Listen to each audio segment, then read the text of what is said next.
Okay, we're going to do a quick recap of your video system. I'll try to do this as quickly as I can. This is inside of the blue box over behind the bar here. And we're going to turn on your preview screen right here. And you see you've got a preview of your sources, which right now are cable box 1, 2, 3, and 4.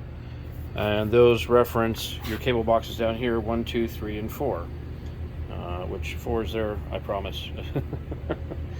There it is. It was hiding. Okay. You also have remotes 1, 2, 3, and 4 that control those cable boxes. So you can, for instance, take remote number 2 and then look at number 2 here. It's a hockey game, and you can see as I change the channel with that remote, we see different things. There's the hockey game, something else. I don't know. You have certain channels. Yeah, there we go. Okay. Put it back on hockey. All right, so that's how you can change the channels on 4 different sources and then preview those 4 sources here to see what's going to show on the screens. The screens, of course, are all up here, and we are using TVs 1 through 23 right now. 24 is an open channel not being used. Now, just as you have 1, 2, 3, and 4 here, you also have sources here, 1, 2, 3, and 4, 5, 6, 7, and 8. Now, in the past, we have used 1, 2, 3, and 4 to show the various sources, 1, 2, 3, and 4, on whatever TV you want, TVs 1 through 23. Now, because this system has been here for a while, by the bar, I think that's the basis for some of our problems, is basically it's just collecting some bar gunk inside all of this circuitry here. It's getting dirty. And that's why it's malfunctioning a little bit. So what I did was I moved everything. If you look here, if I can get this in focus, you have first bank is 1, 2, 3, 4, and then second bank is 5, 6, 7, 8. I've moved everything from the 1, 2, 3, 4 bank to the 5, 6, 7, 8 bank because those banks were never used. 1, 2, 3, and 4 have been used heavily, and it shows. They've got some wear and tear, they've got some dirt in them, and they're just having their issues. So I know this sounds confusing, but for now, 5, 6, 7, 8 on there will show you what's here on 1, 2, 3, and 4. All I did was move it from one bank to the other. Now, yeah, I could move that here as well to 5, 6, 7, 8, but your remotes have permanent marker that say 1, 2, 3, and 4. So I kind of left that and that alone because that's primarily what you're going to use. And then if you want to change the source for a TV, just remember that it's in the second bank now, not the first bank. I hope that makes sense. I'm trying to explain it best I can. And of course, all of these TVs 1 through 23 are referenced in our chart here to tell you where they are, 1, 2, 3 being behind the bar, and then they kind of serpentine around the walls there, and that is on the other side there. 14, 15, 16, 17, 18, and 19 are upstairs, the Insignia TVs. And then we have 20 is the big TV that's hanging above the DJ area that's going to come down. 21, 22, and 23 is the projector. Now, in the long run, what I'd like to do is either just take this number 20 that we're going to get rid of and move the wire over here. That way we have 20, 21, and 22 for your 3 TVs that are going up on top of the stage.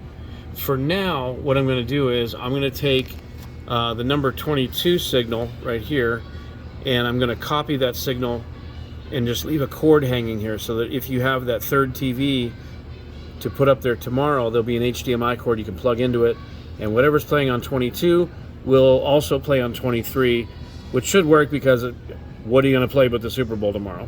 And then when we have a chance, we can get that bigger TV down that's in the 20 spot and move the cord over to the back wall. Okay? Now, I'm going to show you right now that everything is working. Let's take a look at our sources real quick. We've got 1 is the multi-screen, 2 is NHL, 3 is basketball, and 4 is, I don't know, some kid wandering around his yard, something like that. Oh, there we go. Okay, some football. So let's take a look at what I've done here now. If you look, we've got 4, 5, 6, excuse me, I can't read. 5, 6, 7, 8. 5, 6, 7, 8. I'm not trying to get you to dance. I'm just showing you that I've staggered all of the TVs in this building so that every TV is showing something different. Now you can of course go back and change that, but I did this in a pattern just so that I can show you that all of the sources are currently working and give you a nice HD signal, and we'll be able to see that as we make our way through the TVs. Here we go. There is TV 1 behind the bar, TV 2, TV 3, making our way now outside the bar, past the jukebox. We move on to TV 4, 5, and 6, all working. TV 7 in the corner, TV 8, TV 9, and we're going to move down here. Over by the ATM is TV 10. Flipping around now to the other side, we have the new TV that was installed for karaoke. That's number 11, number 12. And let's move over to the dart area. Is number 13. No problems there. Number 14 by the Jenga. Number 15 and 16 over in this area. That takes us upstairs. TVs 17, 18, and 19. We're going to take a quick look at those. Those are the Insignia TVs. Now, those TVs are set to HDMI number 3, all 3 of them. That just seemed to work really well on all of them, so that's what I went with. The reason I mention that is, for some reason on these Insignia TVs, when you turn them on, they often will ask you to pick an input. They don't like to remember where they were if they've been off for too long. So all 3 of these, HDMI 3, and they have their remote sitting right in front of them for each television. For some reason, they're the same TV and the same remote, but only the remotes in front of the TV seem to work that TV. I don't know, it's just something about Insignia. So there you go. 3 remotes, 3 TVs. I figure number 3 is the magic number up here. So HDMI 3, there you go. Those are 17, 18, and 19. Number 20 is the big old school TV hanging around up there that's coming down. I didn't bother to turn it on. I'm not sure if it's working, but that's going to be exiting anyway, so I figured don't worry about it. And then behind here we have number 21, number 22. If you get number 23 in that spot, I will leave a cord there for you to plug in, an HDMI cord, and it'll mimic whatever is on this TV for now. And then when I get a chance with a bigger ladder, we'll get that other TV down and take care of it. I also have your projector working again. That is currently number 23, and it's working as well. Everything's working great. Now I did something extra for you. I ran a line, an audio line, off of that TV. It's going to be what will be the middle TV on this back wall, okay? Whatever you have playing on that TV, there is an audio line now run discreetly over to here. You can't really see it too well, it's very small, but this is it right here. You see it in my hand here, and there's a piece of Velcro on this. You can coil it up and just kind of let it hang up there. It's pretty light, won't hurt it. But that audio line, if I follow it here, it just kind of comes down. It's dark over here, it's hard to see, but basically that's it right there. That's the audio line, the black and white cord right there. And all I've done is I plugged it in right next to where the karaoke system is plugged in, right there, that silver one. And that enables you to have whatever's playing on that middle TV will play on that knob right there, 5, 6, 7, 8. Here we go again, 5, 6, 7, 8. 7, 8 is your karaoke, which is currently turned off. 5, 6, if we turn it up right now, you're going to hear... win their first Lombardi trophy.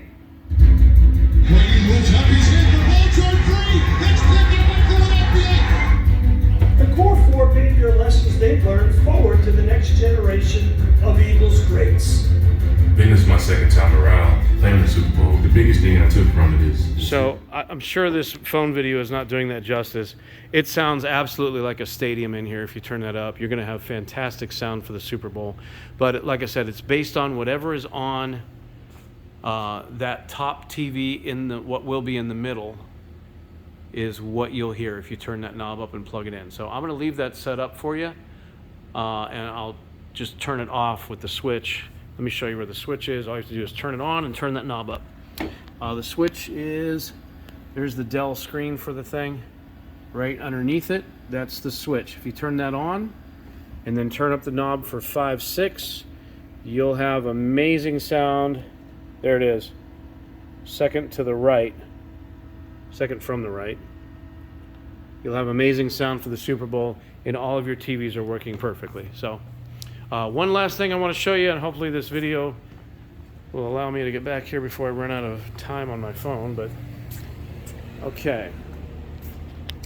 These guys here that switch all of your video and HDMI, these are basically 3 little microcomputers that do all of that processing. And just like any other computer or laptop or smartphone, from time to time you want to restart them. You want to reset them.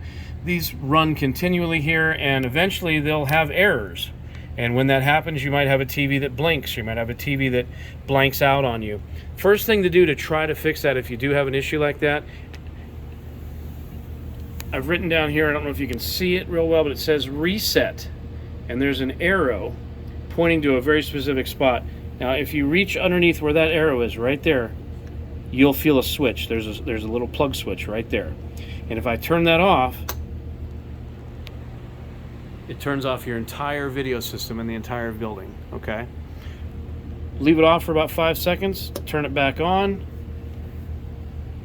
And what I would really suggest is at the end of the night to just turn that off. You'll get a lot more life out of this, and it'll work better because it'll be reset every day. But turn it off at the end of the night, and then when someone comes in, just tell them to turn it back on. So that reset is basically an on-off switch. So I turn it on. Now, after you let it, after about 10 seconds or so, you'll see the lights start to come back on, and all of the TVs will fire back up. And that's just a good idea. Number one, not to leave it running all night and just getting hot.